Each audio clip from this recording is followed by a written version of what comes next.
ഇന്ന് നമ്മൾ ഡ്രൈ സ്കാൽപ്പിനെ കുറിച്ചാണ് സംസാരിക്കാൻ പോകുന്നത്. ഡ്രൈ സ്കാൽപ്പും ഡാൻഡ്രഫും തമ്മിൽ എന്താണ് ഡിഫറൻസ്? കുറേ പേഷ്യൻസ് വന്ന് പറയാറുണ്ട് അവരുടെ സ്കാൽപ്പ് ഡ്രൈ ആണെന്ന്. ഡ്രൈ സ്കാൽപ്പ് കൂടുതലും കോൾഡ് കൺട്രീസിലും പിന്നെ സെൻട്രൽ ഹീറ്റിംഗ് സിസ്റ്റം കൂടുതലുള്ളത് നമ്മൾ അമിതമായ ചൂടുവെള്ളത്തിൽ കുളിക്കുമ്പോഴും പിന്നെ ഡീഹൈഡ്രേറ്റഡ് ആൾക്കാർ വെള്ളം നല്ലതായിട്ട് കുടിക്കാത്ത ആൾക്കാരിലാണ് ഇത് കാണുന്നത്. ഡ്രൈ സ്കാൽപ്പും ഡാൻഡ്രഫിലും തമ്മിലുള്ള വ്യത്യാസം എന്താണെന്ന് വെച്ചാൽ ഡ്രൈ സ്കാൽപ്പ് പൊടി പോലുള്ള ഫ്ലേക്സും സ്കെയിൽസും ആണ് കാണുന്നത്. എന്ന് വെച്ചാൽ ഫൈൻ പൗഡറി സ്കെയിൽസ് പോലാണ് കാണുന്നത്. വേറാസ് ഡാൻഡ്രഫിൽ കുറച്ചുകൂടി യെല്ലോയിഷ് കളർ സ്കെയിൽസ് ആയിരിക്കും, ഓയിലി ആയിരിക്കും, പർട്ടിക്കുലർ ടൈപ്പ് ഓഫ് സ്മെല്ലും വരും.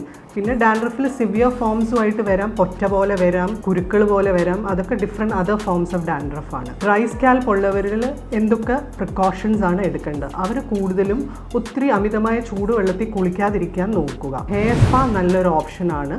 മോയ്സ്ചറൈസിങ് ഷാംപൂസ് ഉപയോഗിക്കുക. ഹെയർ സ്പാസിലാണെങ്കിലും കുറച്ചുകൂടെ ഓയിൽ മസാജ് ഒക്കെ ചെയ്യുമ്പം ഇത് കുറച്ചുകൂടെ ഹെൽപ്പ് ചെയ്യും. എന്ന് വെച്ചാൽ കൂടുതൽ ഡ്രൈ ആകാതിരിക്കാൻ വെള്ളം നല്ലതായിട്ട് കുടിക്കുക. ഇതൊക്കെയാണ് ഡ്രൈ സ്കാൽപ്പിനായിട്ടുള്ള ട്രീറ്റ്മെൻറ്റ് ഓപ്ഷൻസ് അവൈലബിൾ.